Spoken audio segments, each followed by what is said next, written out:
안녕하세요. 1프로입니다. 이번 강의에선 제가 개발자에서 쿠버네티스 엔지니어로 전향하게 된 이유를 좀 말씀드리려고 해요.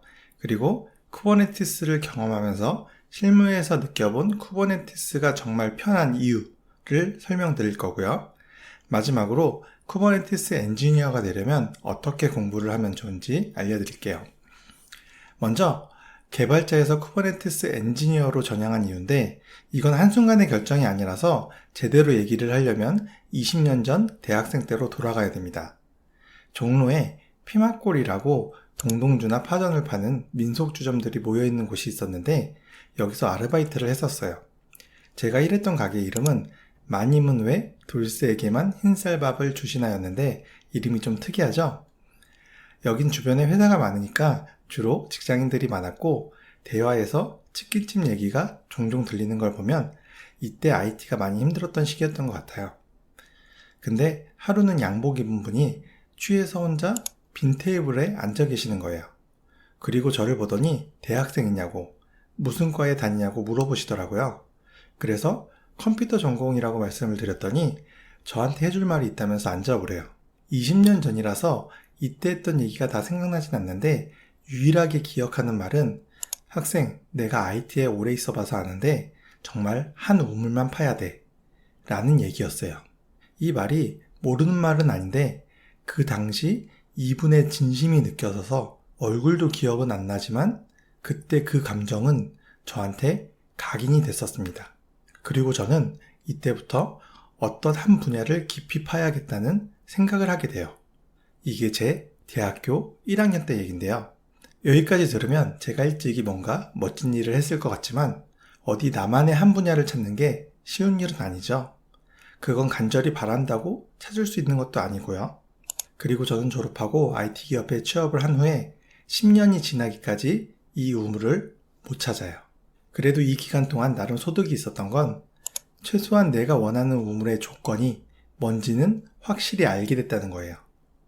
첫째로 이 기술에 재미와 깊이가 있어서 머리가 백발이 돼도 할 수 있어야 돼요. 그리고 두 번째로 한번 익히면 다음 환경에서 더 쉽게 적용할 수 있는 기술이어야 되고요. 셋째로 많은 도메인에서 쓰는 기술이어야 돼요.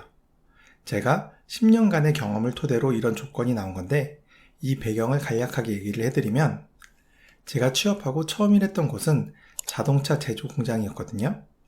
이 제조 IT는 보통 그 산업에 맞는 특정 툴을 쓰는데, 배우는 게 물론 쉽지는 않지만 그걸 다 익히고 나면 나머지는 그 시스템을 공장에 잘 적용하는 일의 연속이에요. 그래서 엄청난 반복 작업을 하게 되는데, 슬슬 지루함이 올 쯤에 다행히도 팀 내에서 이 제조 공정 시스템을 그대로 스프링으로 만드는 프로젝트를 하게 되고요. IT를 좋아해서 컴퓨터를 갔지만 취업을 하고는 직장 생활이 다 이런 거겠지 하면서 일을 해왔는데, 이때부터는 정말 개발의 재미를 느끼게 돼요. 이 기술은 내가 백발이 돼도 배울 게 많고 그 시간이 정말 즐겁구나, 이런 걸 느끼게 되고, 이렇게 제 첫 번째 조건이 만들어졌습니다. 마침 회사가 SI 사업을 본격적으로 하면서 자연스럽게 프로젝트를 나가게 됐고요. 그리고 5년 동안 여러 SI 프로젝트를 경험하게 되는데, 결국은 힘들어서 이 SI 업계를 떠나게 돼요.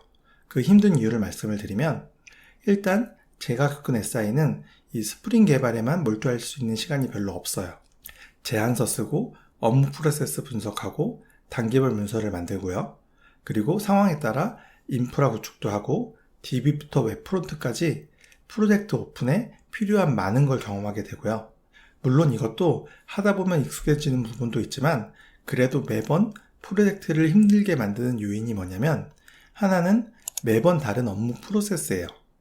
고객사마다 업무 프로세스가 다르니까 매번 새 업무를 분석하느라 고생을 하게 되고요. 그리고 변화가 빠른 웹 기술이에요.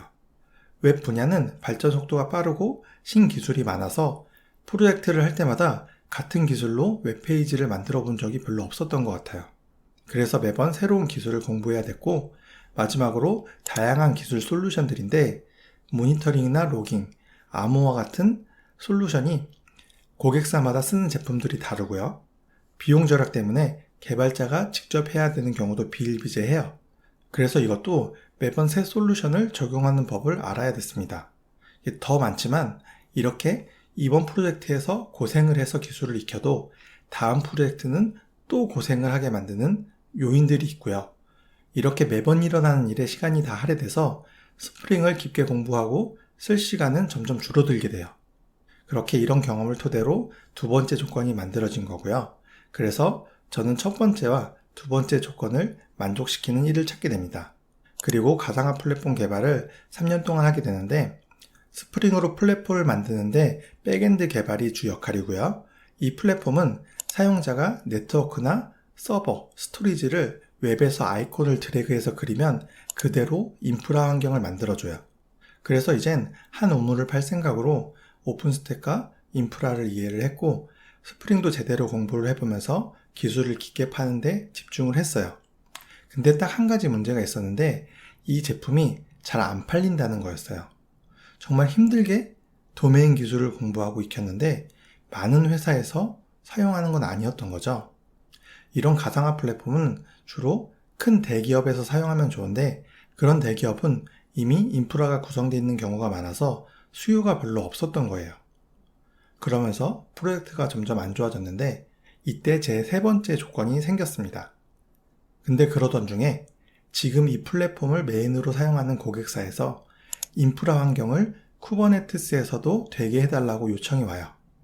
그리고 사무실에서 이걸 공부해서 적용해 볼 사람이 있는지 의견을 물어보는데 제가 손을 들었고 후배 한 명이랑 같이 쿠버네티스를 공부를 하면서 이 프로젝트를 잘 마치게 돼요. 자, 이제부터가 제가 개발자에서 쿠버네티스 엔지니어로 전향하게 된 이유예요. 이때 쿠버네티스가 너무 재밌어서 집에 와서도 밤새 공부를 했고요. 이 개념이 실제 어떻게 써야 되는지 사례들도 많이 찾아보고 기술 세미나도 있으면 찾아갔었어요. 그리고 저도 사용해보면서 많이 편하다고 느꼈는데 다들 그렇게 생각하고 있고 매번 세미나를 갈 때마다 이 기술이 확산되는 분위기가 다르다는 걸 느끼게 돼요. 그러면서 기업들이 컨테이너 가상화 기술을 많이 쓸 거라는 확신이 생겨요. 그래서 저는 쿠버네티스를 좀 더 큰 규모로 하는 곳을 찾아봤고요. 운 좋게 그런 프로젝트를 찾게 됐는데 지금까지 해왔던 개발은 아니고 쿠버네티스 엔지니어 역할이더라고요. 그럼 지금까지 해왔던 스프링은 안 쓰게 되지만 다행히도 이게 그렇게 아쉽지 않았던 이유는 같은 팀에 3살에서 5살까지 어린 후배들이 있었는데 제가 먼저 공부하고 스프링에서 이런 기술을 써보자고 설명을 해주거든요.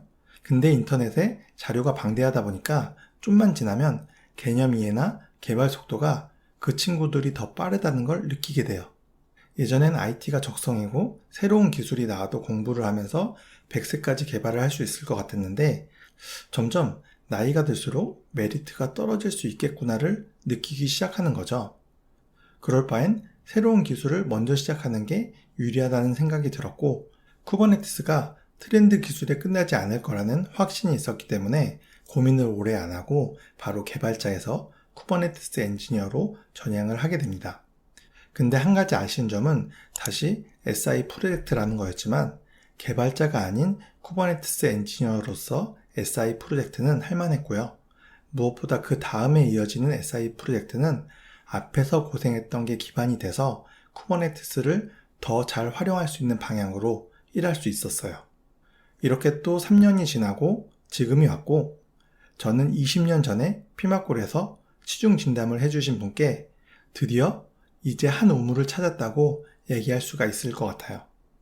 저는 이제 이 우물을 깊게 파볼 예정이고요.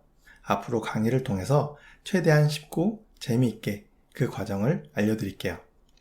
서두가 좀 길었지만 이제 본격적으로 강의 주제로 들어갈 건데 쿠버네티스가 편한 점에 대해서 인터넷에서도 많이 봤겠지만 제가 지금부터 하는 이렇게 실무와 관련된 얘기는 아마 처음 들어보실 거예요. 그렇기 때문에 기대하셔도 좋고요. 왜 아직도 강의를 시작한 지 한참이 지났는데 파드 설명이 안 나오는지 조급해 하시는 분들께 길 떠날 준비를 오래 하는 사람이 더 멀리 갈 수 있다는 점 말씀드리면서 본 강의를 시작하겠습니다.